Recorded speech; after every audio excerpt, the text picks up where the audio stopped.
तो इस एनिमे के लास्ट में हमने देखा था कि जेगन नेफी को बचा लेता है और बारबाडोस ये कहते हुए चला जाता है कि जब हम अगली बार मिलेंगे तो मैं तुम्हें अपने पैसों से एक अच्छी वाइन पिला दूंगा। और हम देखते हैं कि जेगन और नेफी एकदम अकेले हो चुके हैं क्योंकि सब लोग वहाँ से जा चुके हैं। और यहाँ पर नेफी जेगन से बोलती है, आप बोलिए मास्टर, आप मुझसे क्या कहना चाहते थे। और जेगन उससे माफी मांगते हुए कहता है कि मुझे माफ कर दो कि मैंने तुम्हें घर से निकाल दिया। और वो उससे कहता है कि तुम सिर्फ मेरी हो और किसी की नहीं हो सकती हो और मुझे माफ कर देना, मैं आज के बाद तुम्हें घर से नहीं निकालूंगा। और वो ये भी कहने वाला होता है कि वो उससे बहुत ज्यादा प्यार करता है, लेकिन वो ऐसा नहीं कह पाता है। और ये सब कुछ देख के नेफी बहुत ज्यादा खुश होती है और वो जेगन को स्लेव कॉलर देते हुए कहती है कि जब हम पहली बार मिले तब ये मेरे गले में था, इसलिए मैं चाहती हूँ कि आप मुझे इसे दोबारा से पहना दो जिससे मैं कहीं भी ना जा पाऊँ, क्योंकि मुझे आपके साथ ही रहना है। और ये बात सुन के जेगन एक स्माइल देता है और वो कॉलर उसके गले में पहना देता है। और दूसरी तरफ हम शहर का सीन देखते हैं जहाँ पर लोग कह रहे होते हैं कि जेगन कितना ज्यादा अच्छा है और उसकी तारीफ कर रहे होते हैं। और जो सॉसरर होते हैं वो भी यही कह रहे होते हैं कि जेगन कितना ज्यादा बदल गया है। और हम एक सॉसरर को देखते हैं जो अंदर आते हुए कह रहा होता है कि मैं जेगन को मार दूंगा। और दूसरी तरफ हम चर्च का सीन देखते हैं जहाँ पर चेस्टल को उसके ओहदे से निकाल दिया गया है क्योंकि वो जेगन को नहीं मार पाई थी। और भी होली नाइट कहते हैं कि जेगन कोई बुरा सॉसरर नहीं है, उसने चेस्टल की दो बार जान बचाई थी, पर लेकिन फादर उसकी बात नहीं मानते हैं और चेस्टल को उसके ओहदे से निकाल देते हैं। और फादर चेस्टल से कहते हैं कि चर्च के अंदर एक बहुत ज्यादा खतरनाक एंजेलिक नाइट आने वाला है, अगर उसे तुम्हारे बारे में पता चला तो वो शायद तुम्हें जान से मार देगा, इसलिए तुम शुक्र मनाओ कि तुम ये सब छोड़ के यहाँ से जा रही हो। और फादर की ये बात सुनकर चेस्टल भी वहाँ से चली जाती है। और दूसरे सीन में हम लोग जेगन को देखते हैं जो बुक पढ़ रहा होता है और इस बुक के बारे में पता लगा रहा होता है कि आखिर वो डीमन उसके सामने क्यों झुका। और वो काफी ज्यादा हैरान होता है कि एक आर्क डीमन के अंदर इतनी ज्यादा पावर कैसे होती है। और तभी हम देखते हैं कि नेफी जेगन के पीछे आती है और उसको डराने की कोशिश करती है, पर लेकिन यहाँ पर जेगन बिल्कुल भी नहीं डरता है। और वो ये देख के नेफी बहुत ज्यादा शर्माने लगती है, पर लेकिन वो जेगन से कहती है कि उसने खाना तैयार कर दिया है। और वो लोग खाने के टेबल पे चले जाते हैं। और जब जेगन खाना खाता है तो उसे बहुत ज्यादा अच्छा लगता है। और जब खाना खत्म करने के बाद जेगन जब पुडिंग खाता है तो इसे बहुत ज्यादा अच्छी लगती है क्योंकि जेगन ने कभी भी ऐसा कुछ नहीं खाया होता है। पर लेकिन तभी जेगन को महसूस होता है कि कोई उसके बैरियर को तोड़ के उसकी तरफ आ रहा है। और हम देखते हैं कि ये और कोई नहीं वही बंदा होता है जो जेगन को मारने की बात कर रहा होता है। और देखते ही देखते वो बंदा जेगन के सामने आ जाता है, पर लेकिन जेगन उसको देखकर कहता है कि अभी मुझे परेशान मत करो और इस खाने का मजा लेने दो।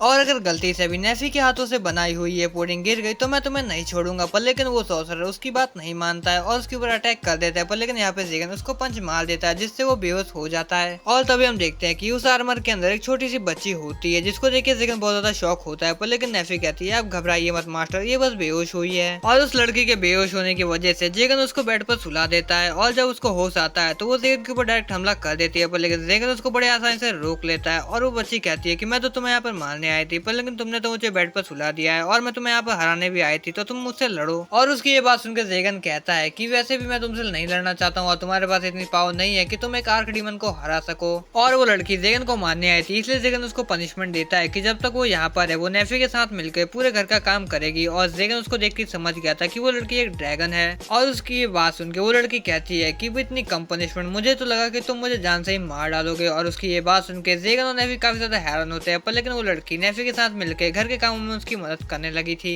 पर लेकिन वो लड़की थोड़ी परेशान होती है, इसलिए नेफी उसको देखकर कहती है कि तुम परेशान मत हो, मेरे मालिक बुरे नहीं है। हाँ, उन्हें समझना थोड़ा मुश्किल हो सकता है, पर लेकिन वो दिल के बहुत ज्यादा अच्छे हैं। पर लेकिन वहाँ तो जेगन उन लोगों की बातें छुप कर सुन रहा होता है। और जब आगे वो तीनों साथ में खाना खाने के लिए बैठते हैं और वो लड़की जब नेफी के हाथ का खाना खाती है तो उसे बहुत ज्यादा अच्छा लगता है क्योंकि उसने कभी भी ऐसा खाना नहीं खाया होता है। और जेगन उससे कहता है कि तुम जितने भी दिन चाहे यहाँ पर रह सकती हो, पर लेकिन अगर तुमने भागने की कोशिश की तो मैं तुमसे कुछ और दिन यहाँ पर काम करवाऊंगा। और ये बात सुनकर लड़की बहुत ज्यादा गुस्सा हो जाती है और जेगन से कहती है आखिर तुम मुझे सजा क्यों नहीं दे रहे हो, बल्कि मैंने तुमको मारने की कोशिश की फिर भी। जिस पर जेगन कहता है कि कोई बात नहीं, गलतियां सबसे होती है। और आगे वो लड़की सोने के लिए चली जाती है और वहाँ पर जेगन और नेवी उस लड़की को ही देख रहे होते हैं और देखते हैं कि उस लड़की के हाथ में एक चम्मच है जिससे वो खाना खा रही थी। और जब जेगन वो चम्मच उस लड़की के हाथ से लेता है तो वो लड़की जेगन का हाथ पकड़ लेती है और कहती है कि पापा प्लीज मत जाइए। और ये बात सुनकर नेफी कहती है अगर कैसा हो हम इसको अपने साथ इधर ही रख ले, ये अपने पापा और मम्मी के साथ यहाँ पर रहेगी। और नेफी कहती है ऐसा लग रहा है कि हम इसके पापा और मम्मी है। और ये बात सुनकर तो जेगन काफी ज्यादा शर्माने लगता है और चौंक जाता है। और ये सुनकर जेगन कहता है कि तुम ये तो नहीं कहना चाहती हो कि ये हमारी बेटी जैसी है। पर लेकिन यहाँ तो नेफी कुछ बोल ही नहीं पा रही होती है, वो बहुत ज्यादा शर्मा रही होती है। पर लेकिन यहाँ तो जेगन उसका हाथ पकड़ लेता है और वो दोनों उस लड़की को देखने लगते हैं क्योंकि वो सोते सोए बहुत ज्यादा क्यूट लग रही होती है। और हमें कुछ दिनों बाद का सीन दिखाया जाता है जहाँ पर हम उस लड़की को देखते हैं जिसका नाम और फूल होता है। और वो बताती है कि मुझे यहाँ पर रहते हुए 2 हफ्ते हो चुके हैं और मेरी रूम पार्टनर एक एल्फ है जो बहुत ज्यादा अच्छी है और उसका नाम है नेफी। और नेफी ने उसको बहुत ज्यादा काम सिखाए होते हैं। और वहीं दूसरी तरफ जेगन जो हमेशा लाइब्रेरी में रहता है और साथ ही उसके आगे पीछे नेफी भी रहती है, पर लेकिन उन दोनों के बीच क्या रिश्ता है वो मुझे नहीं पता। और हम बात का सीन देखते देखते हैं जहाँ पर वो तीनों घूमने के लिए निकले होते हैं और हम ऑल फोर को देखते हैं जिसने बहुत ज्यादा प्यारे कपड़े पहने होते हैं और वो उन दोनों का हाथ पकड़ लेती है। और यहाँ पर जेगन अपने मन में सोचता है मुझे फीलिंग आ रही है, पर लेकिन ये किस तरह की फीलिंग है। और वहीं पर नेफी उन दोनों के साथ बहुत ज्यादा खुश होती है। और हमें दूसरी तरफ चेस्टल को दिखाया जाता है जो अपने मन में सोच रही होती है कि मेरी होली शॉट छीन ली गई है क्योंकि मैंने जेगन को नहीं मारा है और मैं ऐसा करना भी नहीं चाहती क्योंकि जेगन एक बुरा इंसान नहीं है, बल्कि मैं तो चाहती हूँ कि जेगन और नेफी अपने एक फैमिली बनाए। पर लेकिन अचानक से वो लोग उनके सामने आ जाते हैं और चेस्टल उनके पास जाकर पूछती है आखिर तुम्हारा बच्चा कब हुआ। और ये बात सुन के वो बहुत ज्यादा शर्माने लगते हैं और जेगन कहता है ये हमारा बच्चा नहीं है और वैसे तुम हो कौन। जिस पर चेस्टल रोते हुए कहती है अब क्या तुम मुझे भी भूल गए। और जिस पर नेफी बताती है कि ये चेस्टल जिसने हमारी बहुत ज्यादा मदद की। और तभी वहाँ पर 3 होली नाइट आ जाते हैं और वो जेगन को देखकर कहते हैं कि हम तुम्हें नहीं छोड़ेंगे। पर लेकिन वो लोग तो वहाँ पर चेस्टल को लेने के लिए आए थे। और जेगन अपने मन में सोचने लग जाता है कहीं मेरी वजह से इस नाइट को कोई प्रॉब्लम ना हो। और वो तीनों एक साथ आर्क डीमन के कासल पर जाते हैं जहाँ पर ऑरफुल उससे कहती है कि ये तो एक सीक्रेट डोर है। जिस पर जेगन उससे पूछता है क्या तुम इसको खोल सकती हो, जिस पर बोलती है हाँ मैं इसको खोल सकती हूँ। और ये बात सुनकर जेगन काफी ज्यादा खुश होता है और उसके सर पे हाथ फेरते हुए कहता है कि तुम काफी ज्यादा अच्छी हो। और जेगन को ऐसा करता देखने फिर बिल्कुल ऐसा करती है और फिर वो तीनों अंदर जाने लगते हैं।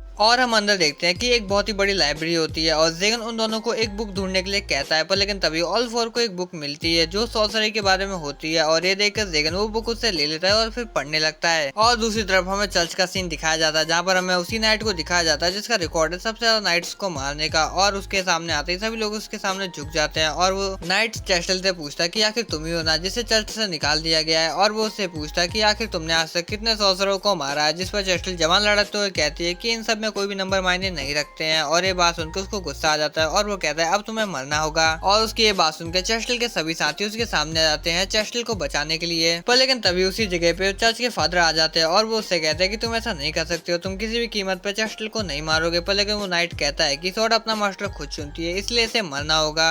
और वो इसी वजह से अपनी स्वॉर्ड को बाहर निकाल लेता है चेस्टल को मारने के लिए। पर लेकिन फादर चेस्टल को बचा लेते हैं और उसकी स्वॉर्ड उसे वापस कर लेते हैं ये कहते हो कि तुम इसे अपने पास रखो वरना वो तुम्हें मार देगा। और दूसरी तरफ हम एक बार का सीन देखते हैं जहाँ पर हम बारबाडोस और जेगन को देखते हैं और वो आराम से चिल मार रहे होते हैं। पर लेकिन बारबाडोस जेगन का मजाक उड़ाने लगता है क्योंकि उसके साथ एक बच्ची रह रही है और वो उसको बताता है कि इस शहर में एक न्यू एंजेलिक नाइट आया है और वो नाइट बहुत ही ज्यादा खतरनाक है। उसके पास रिकॉर्ड है सबसे ज्यादा सॉर्सररों को मारने का और उसका अगला निशाना तुम हो और तुम उसके हाथों जल्दी से मरने वाले हो। वो लोग अपनी ये बातें कर रहे होते हैं लेकिन तभी उनके पीछे से वही एंजेलिक नाइट आ जाता है और ये देखकर बारबाडोस का फटके 464 हो जाता है और इसी वजह से वो उसके ऊपर हमला कर देता है। पर लेकिन सही समय पर जेगन उसको रोक देता है और कहता है कि ये हमसे यहाँ पर लड़ने नहीं आया है। जिस पर वो नाइट कहता है चलो यहाँ पर कोई तो है जो मुझे समझ सकता है। और वो दोनों एक दूसरे से बात करने लगते हैं। पर लेकिन जेगन कहता है तो तुम ही हो जिसने बहुत सारे सॉर्सरर और नाइट्स को मारा है, पर तुम्हें देख के ऐसा बिल्कुल भी नहीं लगता है। जिस पे वो नाइट कहता है हाँ तुम्हें भी देख के ऐसा नहीं लगता है कि तुम कोई आर्क डीमन हो। और आगे जेगन को पता चलता है कि इसी की वजह से चेस्टल को उसकी पोजीशन से हटा दिया गया था। और वो नाइट कहता है कि मैं तुम्हारे साथ चेस्टल को भी मार दूंगा क्योंकि वो तुम्हें नहीं मार पाई थी। और ये बात सुनकर जेगन को काफी ज्यादा गुस्सा आने लगता है और वो कहता है कि ये मेरी जगह है, अगर तुमने उसे हाथ भी लगाया तो मैं तुम्हें नहीं छोड़ूंगा। और जिस पर वो नाइट कहता है हमारे चर्च को तुम्हारे जैसे आर्क डीमन को मार के काफी ज्यादा मजा आने वाला है। और वो ये कह के वहाँ से चला जाता है। और उस नाइट के जाने के बाद जेगन बारबाडोस से कहता है कि तुम इस नाइट का पीछा करो, शायद ये सच में चेस्टल को मार दे। और उसकी ये बात सुन के बारबाडोस भी उसके पीछे चला जाता है और जेगन अपने घर पे चला जाता है। और हम देखते हैं कि नेफी अभी तक उसका इंतजार कर रही है, पर वहीं पर ऑल फोर सो गई है क्योंकि आज पूरे दिन उसने नेफी की काम में बहुत ज्यादा मदद कराई है। और ऑल फोर इतनी ज्यादा क्यूट लग रही होती है सोते हुए कि नेफी और जेगन उसे ही घूर रहे होते हैं और वो घूरते घूरते इतने ज्यादा क्लोज आ जाते हैं कि उनके बीच किस होने वाला होता है। पर लेकिन तभी वहाँ पर बारबाडोस आ जाता है और वो अपने साथ चेस्टल को भी लाया होता है क्योंकि उसको किसी ने पॉइजन दिया होता है। और ये देखकर नेफी उसको देखने के लिए जाती है, लेकिन तभी